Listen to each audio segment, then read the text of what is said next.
यह एक पूरी तरह से अमानवीय वैज्ञानिक प्रयोग है। जीवित मनुष्यों को ऑपरेशन टेबल पर कैद कर रखा गया है, जबकि वैज्ञानिक उन पर पैनी नजर रख रहे हैं।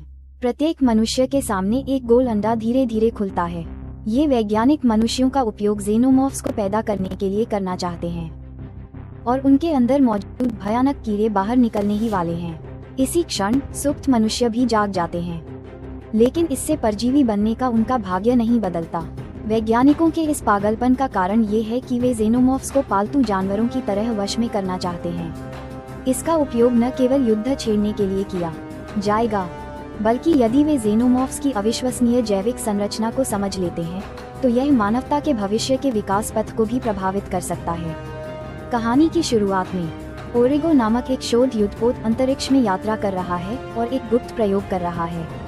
अब रिप्ले की मृत्यु के 200 साल बाद वैज्ञानिकों ने चिकित्सा कक्ष में बचे उसके रक्त का उपयोग करके रिप्ले का क्लोन बना लिया है। जेनोमॉर्फ के शक्तिशाली जैविक जीनों के कारण क्लोन की गई रिप्ले में अभी भी जेनोमॉर्फ क्वीन मौजूद है, और वैज्ञानिकों का लक्ष्य इस जेनोमॉर्फ को प्राप्त करना है। क्वीन के शावक को निकालने के बाद वह भयानक जीव 200 साल बाद सफलतापूर्वक पुनर्जन्म ले लेता है, और इस तरह उन्हें अपना लक्ष्य मिल जाता है। वैज्ञानिकों ने रिप्ले से निपटने के तरीके के बारे में अपने वरिष्ठों से सलाह ली, ये जानने पर कि होस्ट की हालत गंभीर नहीं है। पर्यवेक्षक ने रिप्ले को अस्थायी रूप से अपने पास रखने का फैसला किया, क्योंकि आगे के शोध में उसका महत्व हो सकता था। हालांकि जैसे ही डॉक्टर घाव पर टाँके लगाने की तैयारी कर रहे थे, गहरी बेहोशी की हालत में रिप्ले अचानक जाग नहीं पाए। अपने लक्ष्य को अचानक बेकाबू देखकर वैज्ञानिकों के पास रिप्ले को दोबारा कैद करने के अलावा कोई विकल्प नहीं बचा। जब रिप्ले दोबारा जागी तो उसकी छाती का घाव पूरी तरह से ठीक हो चुका था। अब हालांकि रिप्ले का शरीर वयस्क जैसा था, उसकी सोच अस्पष्ट लग रही थी। अपनी बात है। अगले दिनों में वैज्ञानिकों ने रिप्ले पर अपना शोध और गहरा किया। अवलोकन के माध्यम से उन्होंने पाया कि शायद जेनोमॉर्फ के कुछ जीन विरासत में मिलने के कारण रिप्ले की शारीरिक क्षमता असाधारण रूप से मजबूत हो गई थी। उन्होंने तुरंत अपने सुपरवाइजर को इसकी सूचना दी। रिप्ले के शोध का महत्व अब उम्मीदों से कहीं अधिक हो गया था। हालांकि सुपरवाइजर के यहाँ तक कि जब उसने एक छोटी लड़की की तस्वीर देखी तो रिप्ले अचानक उदास हो गया, मानो वह कभी ऐसी लड़की को जानता हो। रिप्ले के व्यवहार ने वैज्ञानिकों को चौंका दिया। यह एक अभूतपूर्व खोज थी। उसने स्पष्ट रूप से मूल शरीर की कुछ यादें विरासत में पाई थीं। अगले दिनों में वैज्ञानिकों ने पाया कि रिप्ले की बुद्धि लगातार बढ़ रही थी। जब उसे पता चला कि उसका क्लोन बनाया गया है, तो रिप्ले ने तकनीक की महानता पर आश्चर्य भी व्यक्त किया। वैज्ञानिकों को एहसास हुआ कि रिप्ले को कुछ याद आ गया है, और निश्चित रूप से अगले ही पल रिप्ले ने पूछा कि क्या जेनोमॉर्फ बड़ा हो गया है।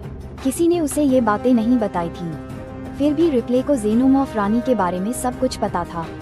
रिप्ले ने वैज्ञानिकों से कहा कि एक बार जब एलियन क्वीन उन्हें जकड़ना शुरू कर देगी, तो जहाज पर सवार सभी लोग मर जाएंगे। ये बातचीत पास आ रहे सुपरवाइजर ने सुन ली। हालांकि उसने रिप्ले की चेतावनी को नजरअंदाज कर दिया। उस दौर में वेलैंड कॉर्पोरेशन, जिसके लिए रिप्ले ने काम किया था, अब अस्तित्व में नहीं था। अब सरकारी एजेंसियां और सेना जेनोमॉर्फ पर शोध कर रही थीं, ताकि दंगों को शांत करने के लिए या टीकों के विकास और धातुओं के निर्माण में उनका उपयोग करने के लिए इन एलियंस को वश में किया जा सके। इसी बीच बेट्टी नाम का एक अंतरिक्ष यान तेजी से युद्धपोत की ओर बढ़ रहा था। उसमें 6 चालक दल के सदस्य सवार थे। कैप्टन एकिन और उनके साथी गुड ब्रोकर, लकवाग्रस्त इंजीनियर राइस, टीम का निशानेबाज रेड, भाड़े का सैनिक से लड़ाकू बना बिग स्ट्रॉन्ग, और नया सदस्य टूल। वे युद्धपोत पर इसलिए आए थे क्योंकि एक माल की तत्काल डिलीवरी। अगर वीडियो अच्छा लगा तो चैनल को सब्सक्राइब करना। आज पर चढ़ते ही उनकी कड़ी तलाशी ली गई। एकिन इससे बेहद असंतुष्ट थे। क्या उन्हें सच में लगता था कि 6 लोग एक युद्धपोत को खतरा पहुंचा सकते हैं? जनरल ने कोई स्पष्टीकरण नहीं दिया। यह उनका पहला सहयोग नहीं था। हालांकि युद्धपोत को आधिकारिक समर्थन प्राप्त था, फिर भी जनरल को जब भी तस्करी का सामान चाहिए होता था, इन अंतरिक्ष द्वीपों का सहारा लेना पड़ता था। एक्सपो द्वारा अधिकृत नहीं किया गया होगा। सामान्य प्रयोग निगरानी क्षेत्र से बाहर नहीं किए जाते, और परिवहन किया जा रहा माल भी कोई असामान्य बात नहीं थी। वे सभी जीवित मनुष्य थे। जनरल ने एकिन को बहुत अधिक प्रश्न न पूछने की सलाह दी, आगे की पूछताछ को रोकने के लिए। उन्होंने बेपटी के चालक दल को एक सुरक्षित क्षेत्र में स्वतंत्र रूप से घूमने की अनुमति दी, लेकिन उन्हें पास आने से सख्ती आज में घूमते हुए उनकी मुलाकात रिप्ले से हुई, जो बास्केटबॉल खेल रही थी। अपने से भी लंबी इस महिला को देखकर दा जून उसके पास गया, उसे चुनौती देना चाहता था, लेकिन वास्तव में उसका इरादा बास्केटबॉल को उसकी छाती पर मारना था।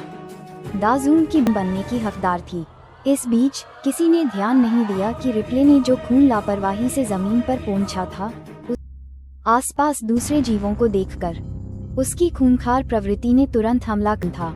के बाद जेनोमॉर्फ ने फिर से हमला करने की कोशिश की, लेकिन वैज्ञानिक के इशारे पर उसने दोबारा हिलने की हिम्मत नहीं की। ऐसा लगता है कि उनमें वास्तव में सीखने की तीव्र क्षमता होती है, जिसने निस्संदेह जेनोमॉर्फ को वश में करने के वैज्ञानिक के आत्मविश्वास को बढ़ा दिया। इस बीच कॉल, जो अपने साथियों के साथ था, नशे का नाटक करते हुए समूह से अलग हो गया। वह सीधे उस कमरे में गया जहां रिप्ले को रखा गया था। अपनी पहले से तैयार पहचान की जानकारी का उपयोग करके कॉल ने आसानी से सुरक्षा द्वार खोल दिया। अंदर पहुंचकर उसने रिप्ले को फर्श पर आराम करते देखा। कॉल ने एक खंजर उठाया और चुपके से उसके पास पहुंचा। जैसे ही वह रिप्ले पर हमला करने वाला था, उसने उसकी छाती पर एक निशान देखा। तभी रिप्ले जाग उठी। कॉल ने जल्दी से पूछा कि क्या जेनोमॉर्फ का जन्म हुआ है और उन्हें कहाँ रखा गया है। रिप्ले की सोचने समझने की क्षमता देखकर कॉल ने उसे वह सच बताया जो वह जानता था। असली रिप्ले की मृत्यु 200 साल पहले हो गई थी। वर्तमान रिप्ले केवल एक क्लोन है। सेना उसका उपयोग जेनोमॉर्फ पैदा करने के लिए कर रही थी।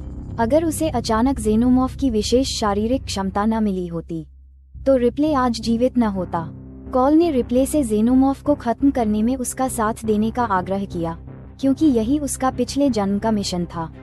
हालांकि अचानक ये जानकारी मिलने के बाद एक पल के लिए वह समझ नहीं पाया कि क्या करे, इसलिए उसने कॉल को पहले जान चुका था। कमरे से बाहर कदम रखते ही उसे गिरफ्तार कर लिया गया। सुपरवाइजर तुरंत कॉल की तुरंत मौत हो गई। वैज्ञानिक ने तुरंत इस भारी हलचल को देखा और दंगे को शांत करने के लिए सुरक्षा कर